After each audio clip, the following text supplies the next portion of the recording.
عید الفطر کے تعلق سے ہم انشاءاللہ اب دیکھتے ہیں عید الفطر جو عید ہے رمضان کے بعد کی عید جو 1 شوال کے دن ہوتی ہے اس کے احکام کے تعلق سے سب سے پہلی بات کہ ہم دیکھتے ہیں کہ عید کی نماز کے لیے جانا الحمدللہ مقرر کیا گیا ہمارے لیے، اور ہم دیکھتے ہیں کہ اس کے لیے عید کے دن کا خاص غسل لینا اور پھر جانا یہ الحمدللہ سنت ہے۔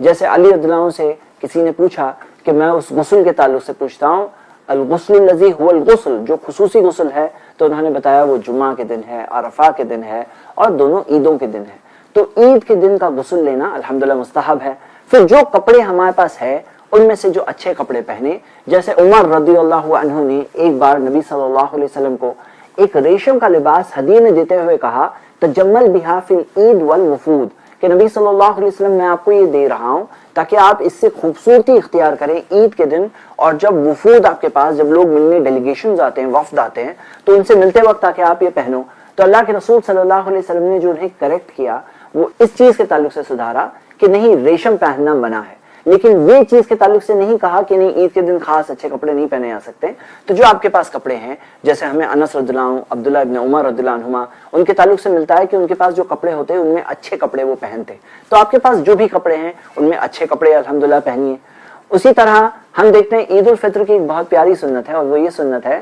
کہ اللہ کے رسول صلی اللہ علیہ وسلم عید کی نماز کے لیے نہیں جاتے یہاں تک کہ کچھ کھجور نہ کھا لیتے، یہاں تک کہ کچھ کھجور نہ کھا لیتے۔ اب پورا مہینہ روزہ رکھے، عید کے دن ایسی فیلنگ نہیں آنی چاہیے میں روزے سے ہوں، عید کے دن کھجور کھا لینا چاہیے اور کچھ کھا پی کے نکلنا چاہیے تاکہ یہ احساس ہو کہ میں روزے سے نہیں ہوں۔ الحمدللہ سنت یہ ہے کھا کر جانا عید کی نماز کے لیے۔ ظاہر سی بات ہے جب عید کی نماز کا خیال رکھ رہے ہیں تو آپ کی 5 وقتوں کی نمازوں کا بھی خیال رکھنا ہے، فجر کی نماز نہیں مس کرنی ہے، اور عید کے دن یہ سب تمام چیزوں میں غفلت نہیں برتنی۔ اللہ تعالیٰ نے جو احکام، جو چیز ہم پر فرض کی، وہ فرائض پورا کرنے میں پیچھے نہیں رہنا ہے۔ عید کی نماز کے لیے نکلتے ٹائم پر ہم یہ دیکھتے ہیں کہ اللہ کے رسول صلی اللہ علیہ وسلم تکبیرات کہنا شروع کرتے، اور الحمدللہ جو عید کے دن کی تکبیرات ہے، اللہ اکبر لا الہ الا اللہ واللہ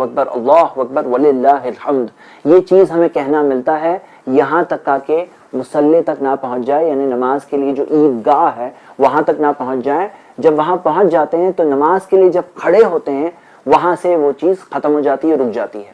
اسی طرح ہم یہ دیکھتے ہیں کہ اللہ کے رسول صلی اللہ علیہ وسلم کی ایک سنت ہے کہ جاتے اور آتے ٹائم پر خالفت طریق، نبی صلی اللہ علیہ وسلم راستہ بدلا کرتے تھے۔ میرے بھائیوں میں بہنیں، میں آپ کو ایک ایسی سنت، بلکہ ایک ایسی سنت جس پر حکم ہے نبی صلی اللہ علیہ وسلم کا، یعنی کہ واجب ہے، کے تعلق سے بتانا چاہتا ہوں، جو ہم سب کو کوشش کرنا چاہیے کہ وہ سنت کو ہم زندہ کریں۔ صحیح بخاری میں حدیث ہے کہ ام عطیہ رضی اللہ عنہا فرماتی ہیں کہ اللہ کے رسول صلی اللہ علیہ وسلم نے حکم دیا، امرنا، ہمیں حکم دیا گیا تھا، امرنا ان نخرج الحیدہ وذوات الخدور یوم العید، کہ ہمیں یہ حکم دیا گیا تھا کہ ہماری عورتوں میں جو عورتیں حیض تک پہنچ گئی ہیں وہ عورتوں کو، اور ذوات الخدور یعنی جو لڑکیاں ہیں جو چادر میں رہتی ہیں، ذوات الخدور، وہ سب کو لے کر ہم نکلیں۔ یہاں تک کہ نبی صلی اللہ علیہ وسلم سے سوال پوچھا گیا کہ نبی صلی اللہ علیہ وسلم اگر کسی کے پاس جلباب نہ ہو، اگر اس کے پاس برقع نہ ہو پہننے کے لیے تو وہ کیا کرے؟ تو نبی صلی اللہ علیہ وسلم نے کہا اسے چاہیے کہ اپنے ساتھی کے پاس سے لے لے۔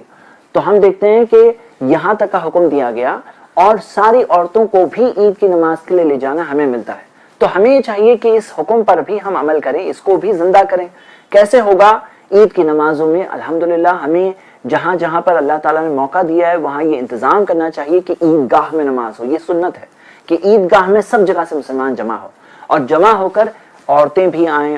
عورتوں کے لیے بھی انتظام ہو، الگ جگہ انتظام ہو۔ اور اس کے اندر یہ بتایا گیا ہے کہ حائضہ عورتیں بھی جاتی تھی، لیکن وہ لوگ مصلی یعنی نماز کے ایریا سے الگ رہتی تھی، لیکن تکبیرات میں شریک رہتی تھی، دعاؤں میں شریک رہتی تھی، کیونکہ ہم دیکھتے ہیں کہ ہمارے عورتوں کو بھی بہت ضرورت ہے نصیحت کی، یاد دہانی کی۔ ہاں، عورتیں جب جائیں تو انہیں برقعے میں جانا چاہیے، انہیں عطر نہیں، پرفیوم نہیں لگانا چاہیے، کیونکہ منع ہے یہ، اور اس تعلق سے بہت سخت حدیثیں ہیں۔ تو یہ تمام چیزوں کا خیال بھی رکھنا چاہیے۔ عید کے دن ایک بات یہ بھی خیال رکھنا چاہیے کہ صحیح بخاری کی حدیث ہے کہ دونوں عیدوں میں روزہ رکھنا منع ہے۔